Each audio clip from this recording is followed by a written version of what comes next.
China is raising the stakes on retaliation, raising its tariff on U.S. goods to 125% overnight, effective tomorrow, after President Trump yesterday raised the tariff on Beijing to 145%. Xi Jinping remaining defiant, saying China has never relied on handouts in over 70 years, and it is not afraid of, quote, unjust suppression.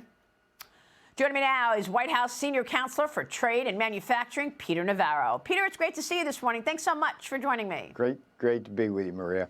I want to get your take on these deals that President Trump is doing and that you and your team are doing. But first, give us your reaction to now, Xi Jinping, thumping that chest, saying, oh, yeah, you're going there, we're going here, 125% on U.S. goods. How impactful is this going to be? I love it. I'm going to talk a lot about China. Let me just say 90 deals in 90 days, biggest, broadest tax cut in American history, should be driving the tape. That's what's going to be a bullish market. And if you're not long, you're going to get left behind. Now, China. Let's talk a little bit about China. The president has said several times now that he would love to hear from China to talk about where we're at. And here's where we're at, Maria. From our perspective, China has killed over 1 million Americans with deadly fentanyl and related drugs, and it simply refuses to do anything about that. Many of these people are prime-age workers, so they not only kill Americans, they're killing our workforce. At the same time, as you know, Maria, and we talk a lot about this, since 2001, China has destroyed over 60,000 American factories and stolen over 5 million manufacturing jobs. That's the state of play. So all we're asking for is fairness. Now, from the Chinese point of view, let me see if we can kind of go there. Let's suppose that I'm an advisor to President Xi right now. What am I telling him? I'm telling him that the Americans have a very legitimate gripe and beef here. They're not attacking China unfairly. They're simply asking us to stop killing them and stop stealing their jobs with their various unfair trade practices. What we should do, Mr. Xi, again, I'm a Chinese advisor right now, is do what we should have done over a decade ago, is move towards a domestic consumption-dependent economy and lift our people out of prosperity, not just with wages, but to give them the wherewithal to actually buy stuff, and that we should move to an accommodation and pick up the phone. And I would tell President Xi, if I'm his advisor, is like, look, we're a prisoner of our history. The British unfairly killed us with their opium, took our wealth, took our ports, with these unequal treaties, but this is not that with the Americans. The Americans have a very legitimate beef with us, and we need to come to some kind of accommodation and pick up the phone. Yeah. That's where they should go. Now, that advisor would probably wind up immediately in a Chinese prison, and therein lies the tale. Yeah, unbelievable. Peter, I know you've studied China a lot over your career. I remember years ago talking about the bad behavior of the CCP with you. How would you assess the Chinese economy today? In other words, the tariffs that President Trump is putting on the Chinese economy is going to have a much bigger impact, in my view, on the Chinese economy than the opposite in terms of what they're doing to us. You can't be a surplus economy, which China is, running a massive trade surplus with us, and think you can possibly win moving up the escalatory ladder. The rest of the world has gotten that message. I mean, if you think about the trade deficits we run with the EU, with Vietnam, with South Korea, with Japan, with India and others, Malaysia, Indonesia, if they tariff us at the same rate, they're hurting themselves far worse. And the same thing with China. They haven't. China.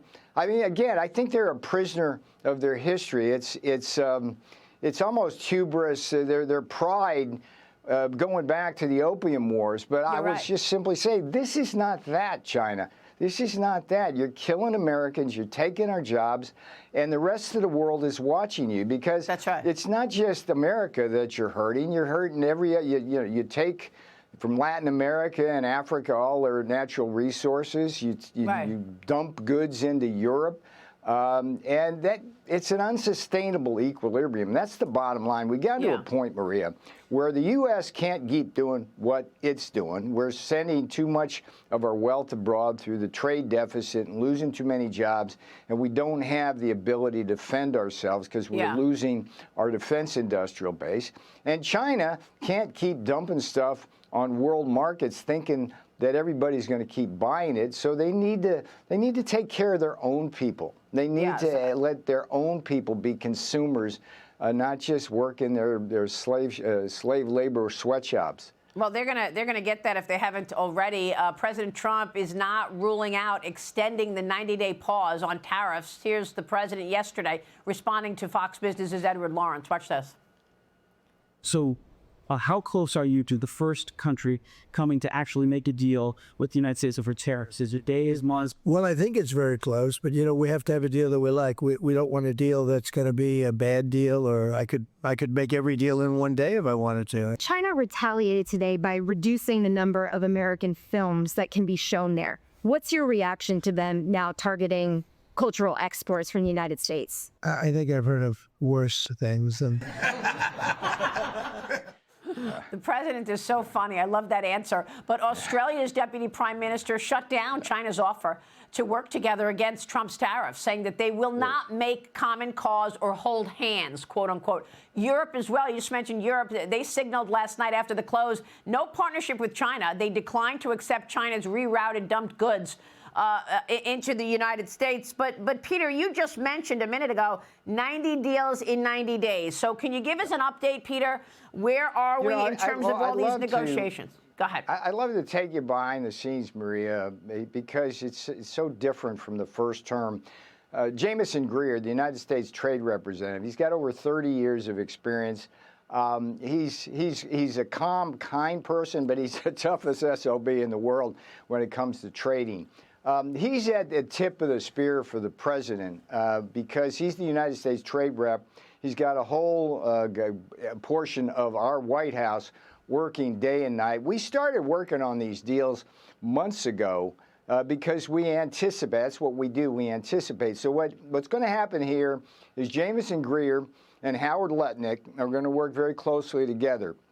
Howard, in addition to knowing the bond market better than anybody in the world, is also a great negotiator. So we're going to run 90 deals in 90 days is possible.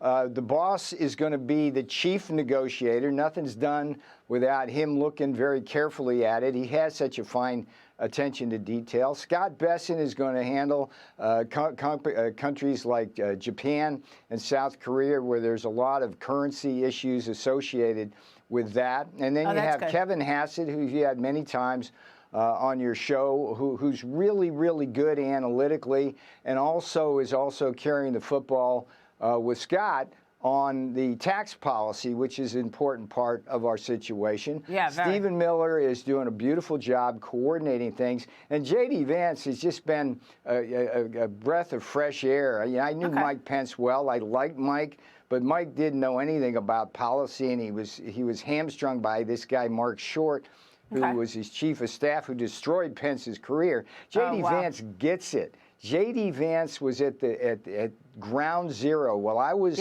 back in 2006, right in the coming China wars, J.D. Vance I was up there, looking down at the carnage. J.D. Vance was part of that carnage, so he gets it. He's got a great chief of staff himself. I love Jake. So what I'm trying to signal, Maria, is that this team is just the best in history. And by the way, Marco Rubio, when we need stuff in terms of the interface with diplomacy, Doug Burgum, Chris Wright, when we're doing like LNG deals from Alaska. So America should trust in Trump. The market should trust in Trump and not get these weak knees, because this is going to be bullish. We had a good week this week. I'm calling it the $5 trillion Jamie Dimon interview. Because that huge move the other day is so strong that we're still showing gains for the week. But let's face it, The stock market has lost trillions in market value over the last couple of weeks as there was that unwinding in the bond market. Treasury Secretary Bessent was with me on Wednesday addressing it. Here's what he said. There's one of these deleveraging convulsions that's going on right now in the markets, and I think it's in the fixed income market. There's some very large leverage players who are experiencing losses. They're having to deleverage. I believe that there is nothing systemic about this. I think that it is an uncomfortable but normal deleveraging that's going on in the bond market, and I expect that as we see the leverage come down, the risk managers tapping people on the shoulders, telling them to bring their books down, which is what happens every couple of years as leverage builds up, then the market will calm down. Is China jumping treasuries to try to put pressure on this this market? Yeah, I think it works against their purposes if they are dumping treasuries, because if they're dumping treasuries, then they have to buy something else. If they sell dollars, then they strengthen their currency. And as I said earlier, they've actually been weakening their currency, which is a loser for everyone. Right. And again, when I hear all these stories, the dollar is no longer going to be the reserve currency. If you end up with the Chinese who are willing to use their currency as a trade tool, that doesn't seem like a very good reserve asset to me. Yeah, good luck with that if you want to use the yuan as your reserve currency. Peter, look, I want to get your take on the metrics that we should be focused on in this next 90 days, because the market really wants to hear deals. Do you expect, I'm not sure how much you can say here, but do you expect that the early deals, the big deals, will be Japan, South Korea, and India? Are those going to be among the first? I'm not getting ahead of the boss. Don't get ahead of the boss. Okay. That's why I'm still here. But I can tell you, we've had discussions with Australia, the UK, Israel, and Japan, South Korea. Okay. And there's others that I don't know about. There's a lot of wisdom in what Scott Bessent said. But look, there's been a lot of de-risking already. There's a lot of cash on the sidelines. Yeah. And I would note, it's kind of ironic, Jamie Dimon, well, he's wringing his hands about all this. His firm made out like bandits trading on the volatility. And that's the concern here. The small investor needs to just sit tight, not panic, and don't let these big